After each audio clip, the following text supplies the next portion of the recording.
Hello everyone and welcome back to Parkitect, welcome back to Fantasy Kingdom, and in this one we start by moving the big scenery piece that I put in there with the Ferris wheel in it. I never really talked about that piece in the last episode because I didn't do the commentary for the whole episode, so we sort of didn't really discuss the idea behind it, but it's basically just meant to be a big machine sort of wheel. I guess it's not in use as a ride, it's just trying to be used as a scenery piece. Basically I'm just trying to be clever, and yeah, it just didn't look right in that area, so I've moved it to the back. We're going to have some more sort of warehouse factory style theming at the back there, and then we can go for the more classic sort of steampunk houses and shops and stuff around the station here, which is what we start working on today, after I do a bit of work with the terrain and stuff there. So this building took me absolutely ages because I do a lot of stuff custom, so we're looking at using borders here for the walls rather than traditional walls.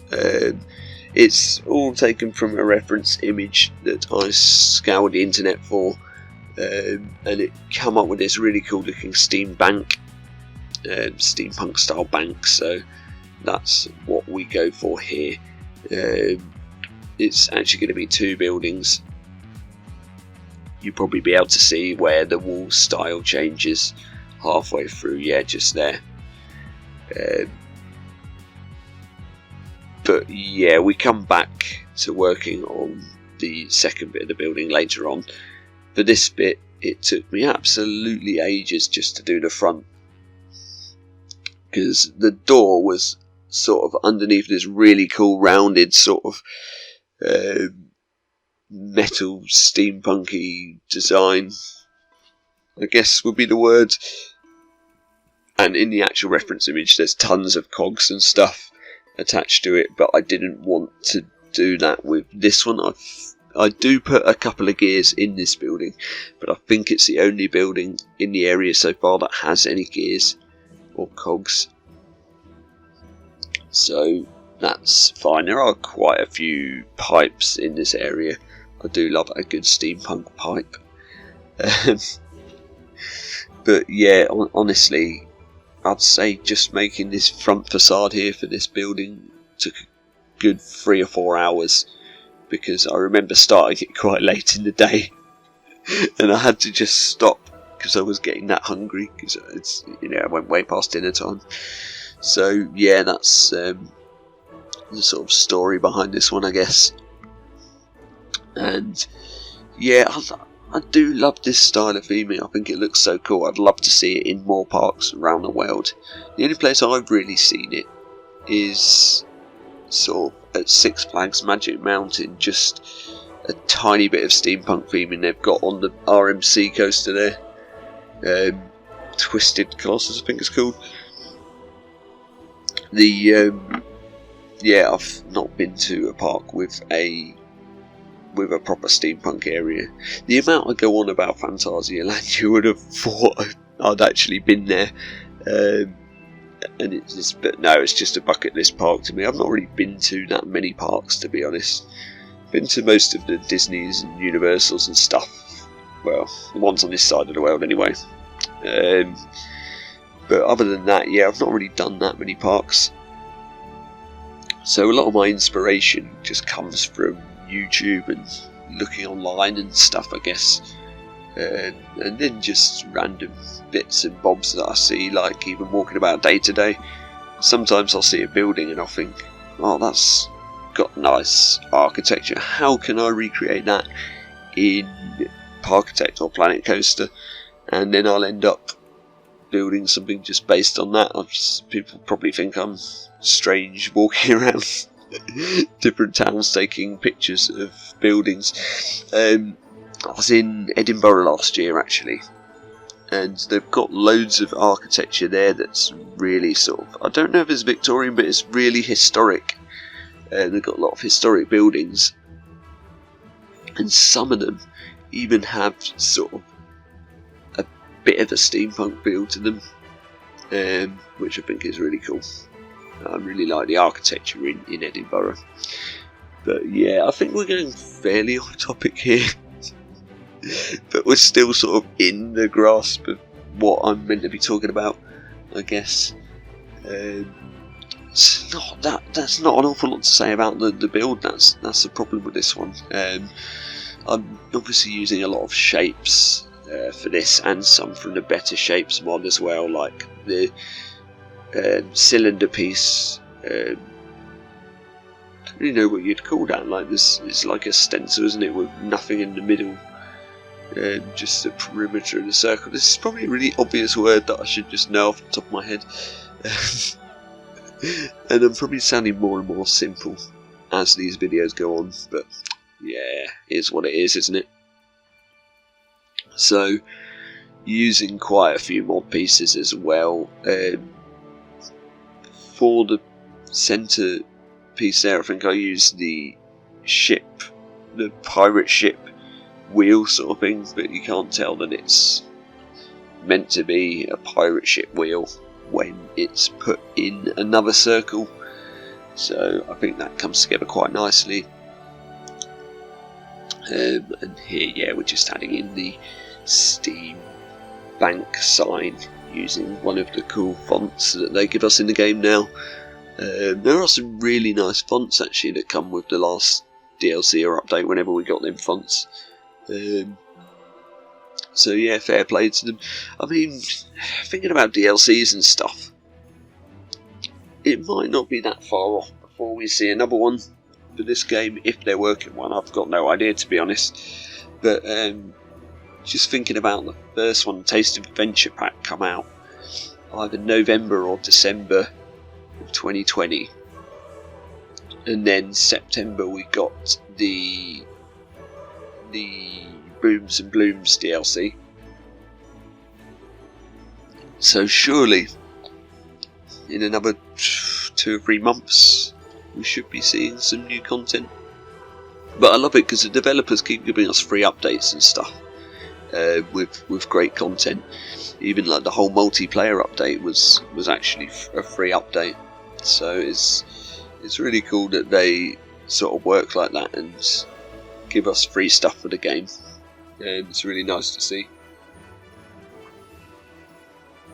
And yeah, you know, it's not a big team either that work on this game, so hats off to them for what they come out with, to be fair. That's pretty much the front facade complete, I guess, here. When it comes to the sides of this building, I wanted something a bit more classical looking, I guess would be the word, so I just use the sort of windows. This is something that I really want to see in the game. One of these windows with the curved top, that is a piece definitely in Planet Zoo, but I think in Planet Coaster as well. I find it quite hard to make these windows. I don't really know why I'm talking about them yet, because we're not at that part of the build, but it just popped into my head. I guess we'll come back to that when I actually start working on the windows themselves. Here, I guess it took me longer than I was thinking then to complete this front facade. I put in some custom lamps, using various sort of steampunky looking materials there and colours, and I'm actually really happy with how these turned out. They're one of my favourite parts of this build, so I end up using them quite a few times around the edge of the building here. And yeah, really it's just one of those buildings that's so time consuming to make. I'd say it's sort of a weenie for this area as well. You wouldn't really see this from ground level as the pathing system is at the moment, but you'll see by the end of the episode that I've brought the pathing round to open the area up a bit more to guests.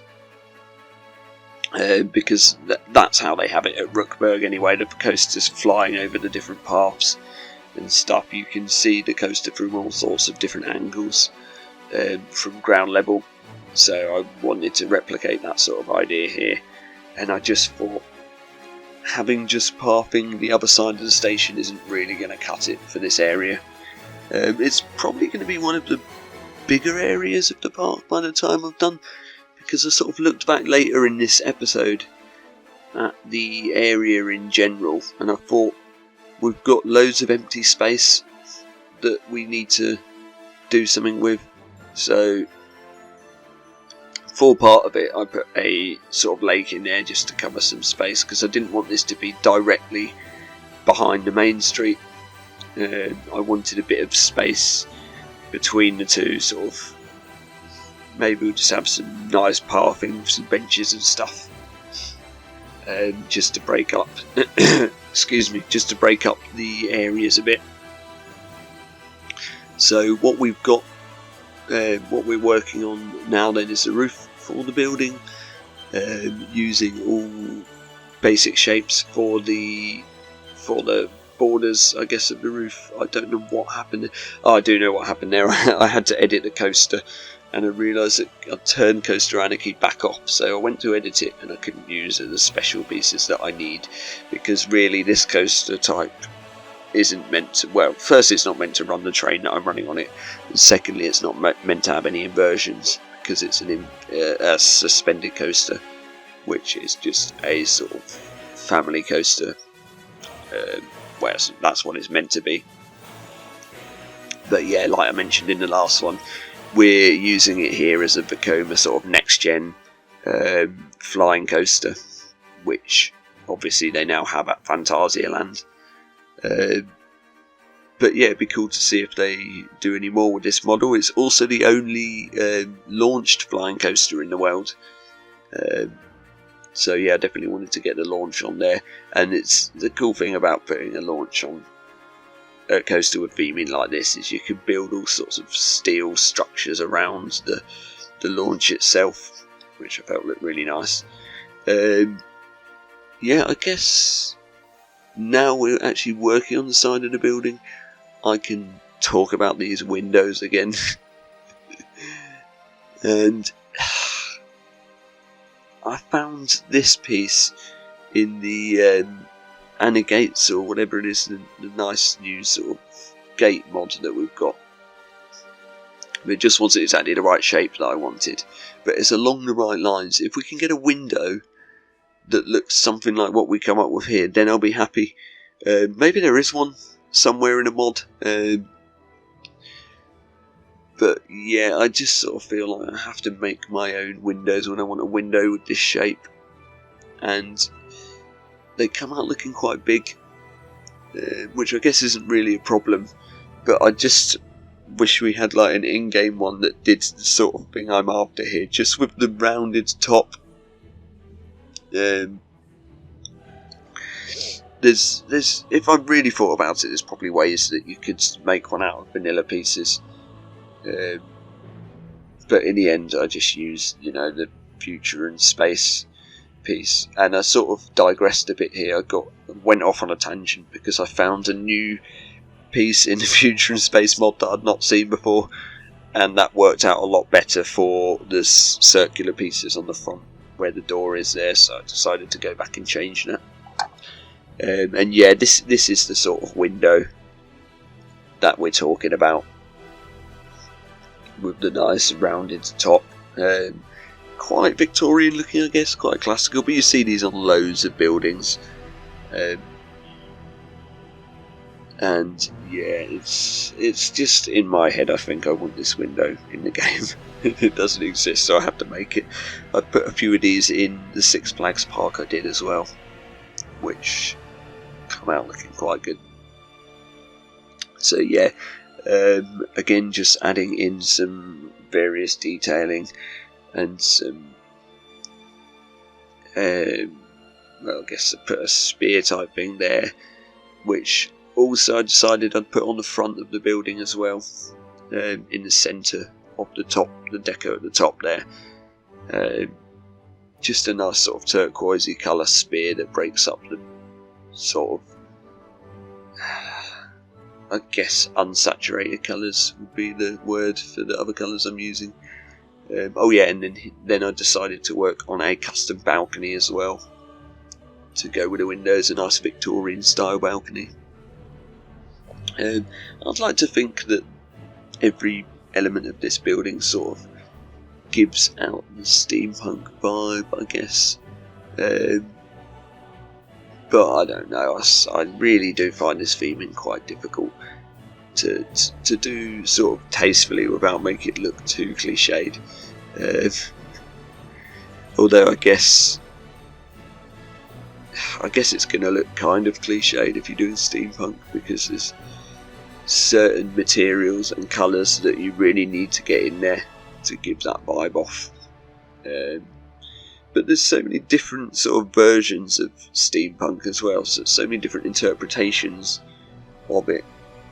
I guess as it's a sort of fantasy idea, you can really go to town with it and sort of do different things with it, I guess. Like if you just do a Google image search for steampunk, you'll find so many different styles of the theme itself. So yeah, I guess you can be quite creative with it, which is pretty cool. This part of the building I wasn't so happy about.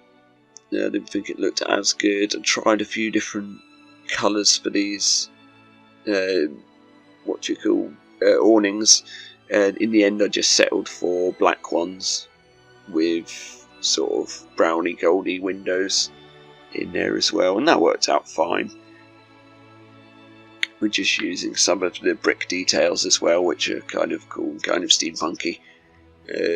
Don't do the drinking game where you take a drink. But the amount of times I say steampunk in this video, by the way, because you'll end up steaming. Yeah, I did a pun, sorry about that. So yeah, now we're working on the back of the building. To an extent, this is a staff area, but because it's right on the border of the park, you'd be able to see it from outside the park as you're driving in or whatever, or as you're walking in. And there's going to be a guest path here as well to link the hotel gate, well, the hotel which is going to be built in the future, to this area of the park. So I thought I had to add in the windows and stuff. We can just do a fully backstage area because guests will see this, and then the backstage stuff at the bottom there I cover up with some foliage as well.